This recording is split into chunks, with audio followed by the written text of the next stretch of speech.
My question is a personal problem of mine. Let's say, for example, I decide that I will stop eating junk food from today, or rather minimize I'll stop eating junk food, or rather minimize my consumption of junk food.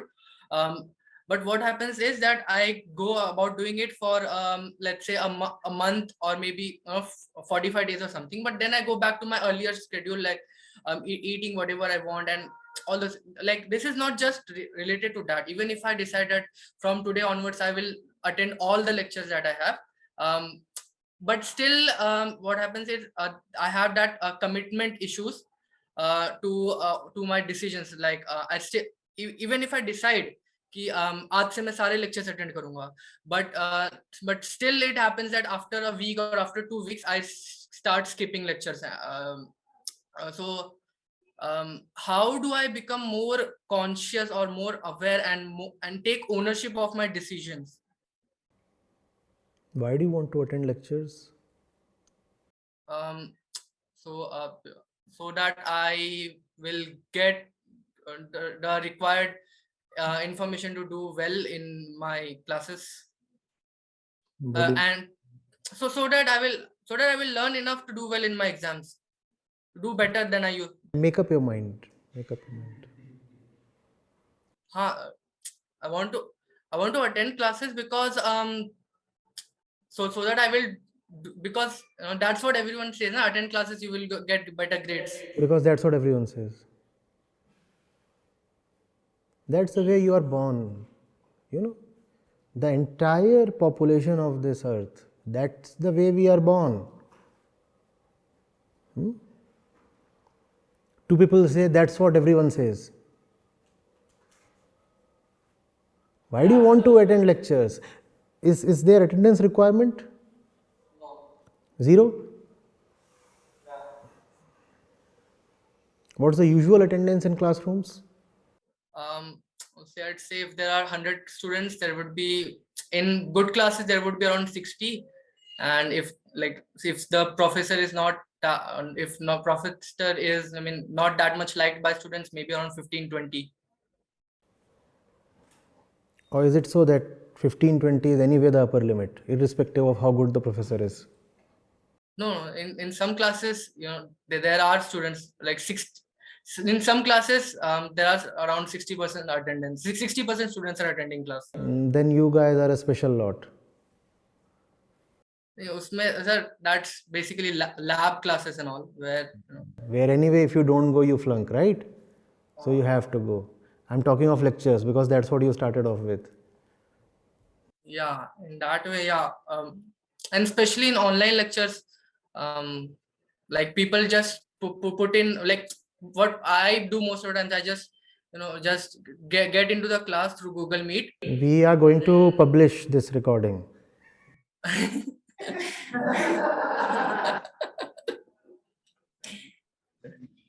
So I get into the Google Meet and then attend carefully.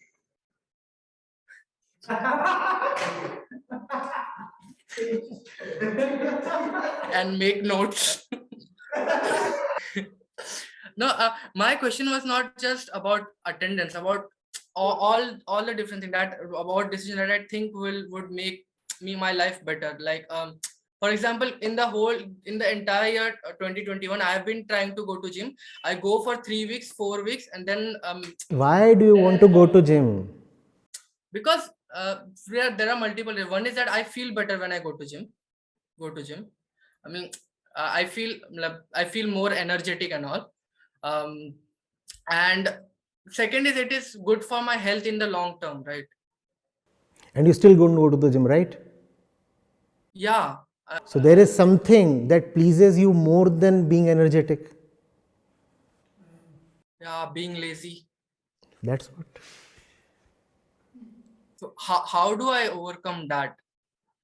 There has to be something bigger than laziness, because laziness is contained in the body itself. What do you mean by lazy? Define laziness. Laziness is basically like, I don't want to waste my energy. I'll just be sitting here or just be laying down here and playing games and all. Son, laziness is an unnecessary pejorative. you are imposing morality on Prakriti and calling it as laziness. There is nothing called as laziness. In physical nature, there is the tendency towards work minimization. And it's a very logical thing. Try to get the maximum output from the minimum work possible. Now you are looking at it from moral lenses and calling it laziness. Please stay with me. Right? If you have an idea that something is giving you more output with lesser work, you will do it. That option will be chosen. In the moral vocabulary, you can call that as laziness, but you will choose that option because you are perceiving good output from your action or lack of it. Right? The output is pleasure. The output is pleasure. The activity is remaining lying down on your bed. Right? And that's the net gain from it. I'll keep lying on my bed, I gain pleasure. So there is the thing within you that calculates the ratio. How much pleasure did I get and how much energy and effort did I have to invest? And if that ratio is greater than the ratio of the energization and whatever you get from the gym divided by the energy you put in the gym, something within you will always choose lying down on the bed, irrespective of whether you call it laziness or whatever. Effort minimization is required in Prakriti, physical nature. It's a prerequisite for our physical survival. Every species, if you look at all the animals and other people, what are they doing? If they start expending energy left, right, center, they will die. Because energy comes from food. And food requires a lot of effort in the jungle. So Prakriti has trained our bodies to be effort efficient. That effort efficiency in the moral glossary is called laziness. It is just effort efficiency. Don't call lazy people lazy. They are just effort efficient. Just effort efficient. Now it looks sorted at this point, but it is not. Why? Because the output that you have calculated from your classes or gym or anything that's worthwhile has been grossly underestimated, and that's why the ratio is not favorable. There is a particular pleasure that you get from sleeping, and that's undisputed, right? I'm sleeping and I'm expending very little energy, and so the ratio is very high because the denominator is very low. The denominator is the effort that you are putting in, right? The effort that you are putting in is so small that the ratio, that the output is very big, right? Now you go to the gym and the effort you put in is large. Therefore, the numerator has to be correspondingly very, very large if you are to exceed the ratio that you get in sleeping. Unfortunately for you, the benefits that you see from attending classes or gymming or reading or all the great activities has not been properly calculated. Only when you will properly and insightfully know the benefits that you get, that your decision will change.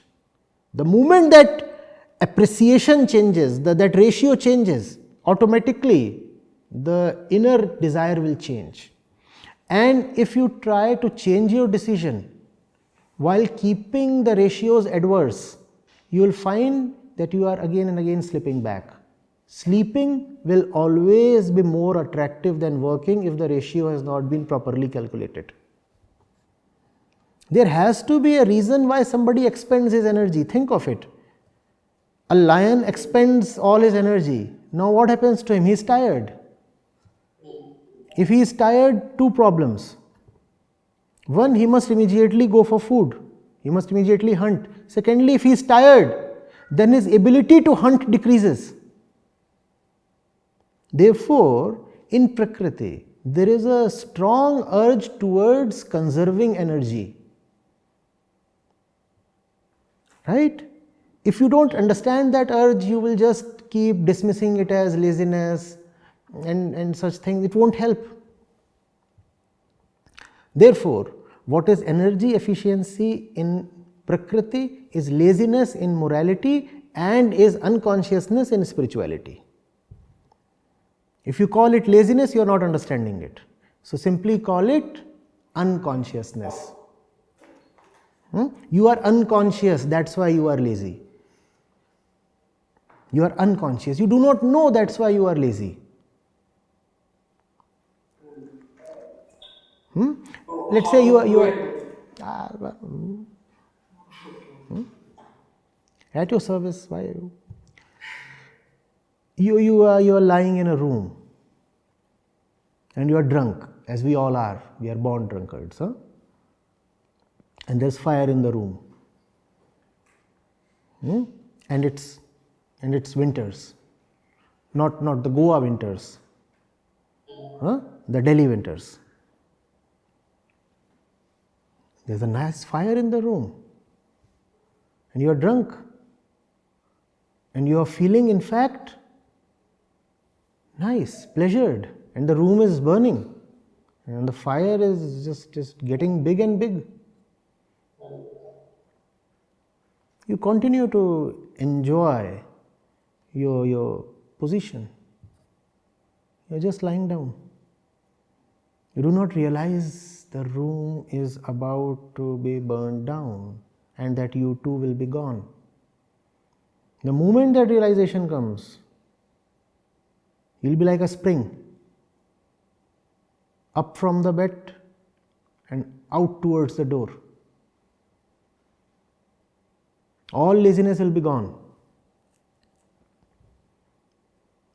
Those who are lazy lack not in energy but in understanding. You do not know that you need to work and that work will get you benefits, dividends, joys. Therefore, you are preferring inaction over action.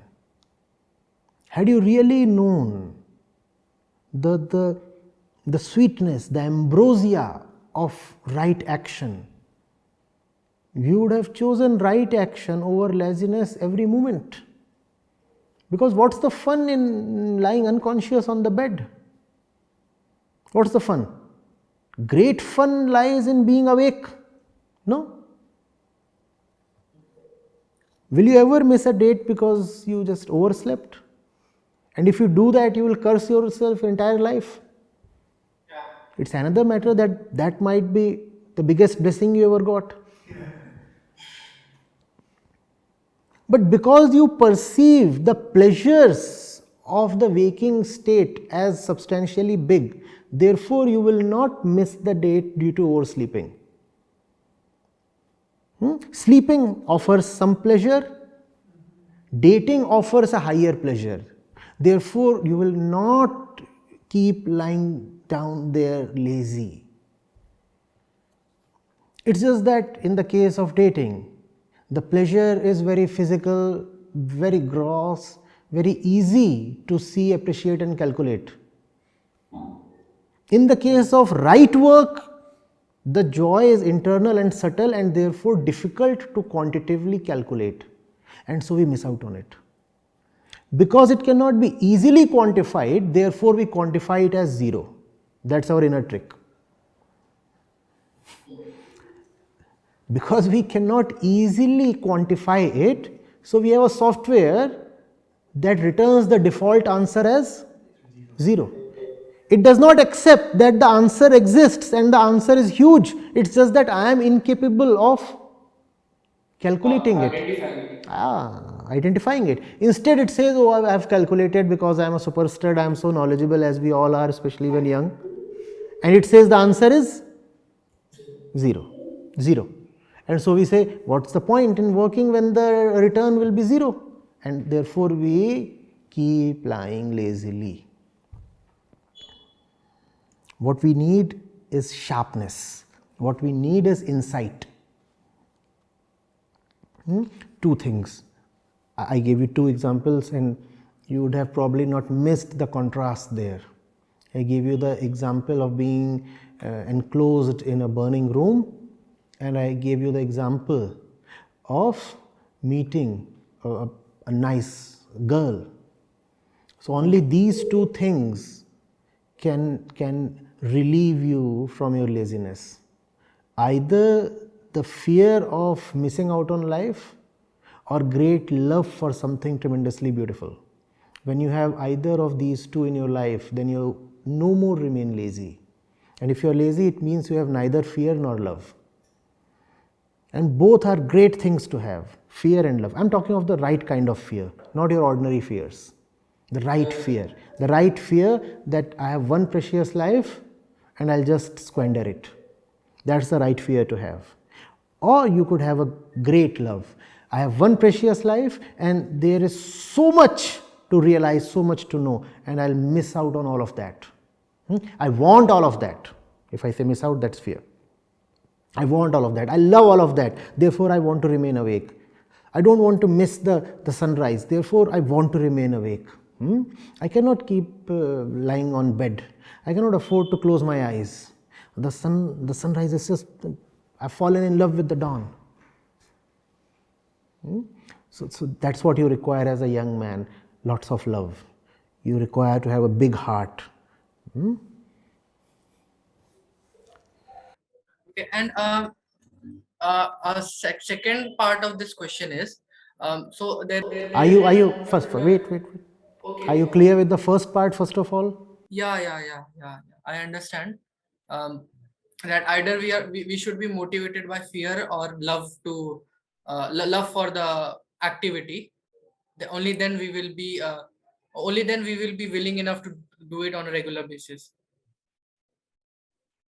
It's not exactly what I said, but okay for them.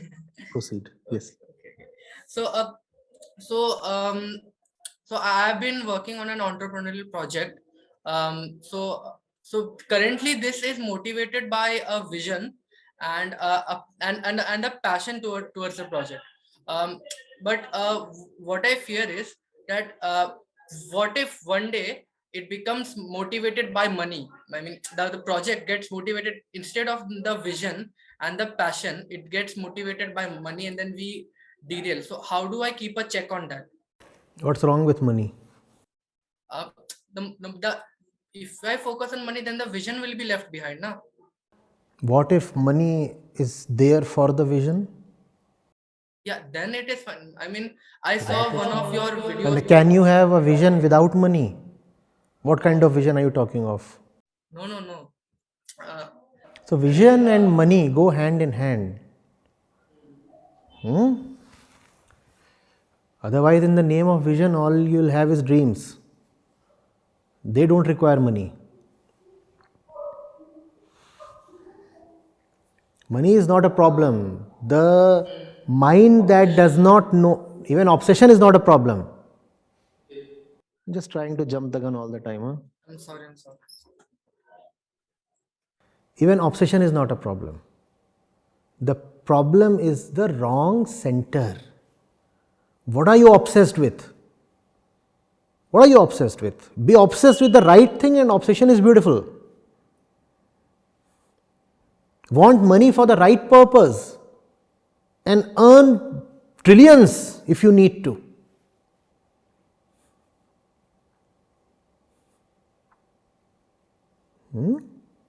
Equally, A vision can be devastating if it's coming from an unconscious point. You can keep saying, oh, I have a great vision, I have a great vision, but that vision will actually be a nightmare. Lots of people have visions. Everybody is a visionary. And the earth is a mess. That's the vision.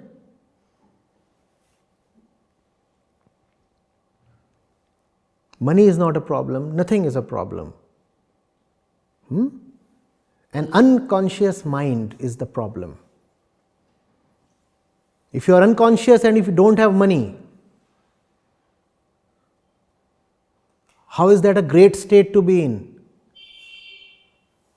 Like a drunkard with no money in the pockets and heavily drunk, lying in the gutter and saying, oh, look at me, I am a farishta, I don't care for money, I have given up all my materialistic possessions, no money at all. And why is there no money? Because all the money was blown up in drinking and the fellow was too lazy to earn anything. So no money. How is not having money a virtue? Kindly educate me.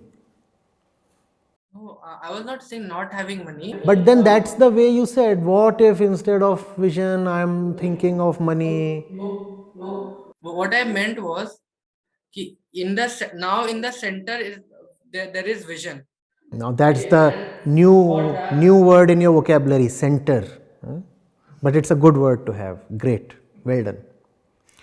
Know what to keep at the center. If you keep consciousness at the center, if you keep wisdom at the center, then money is a great tool to have. But never keep money itself in the center.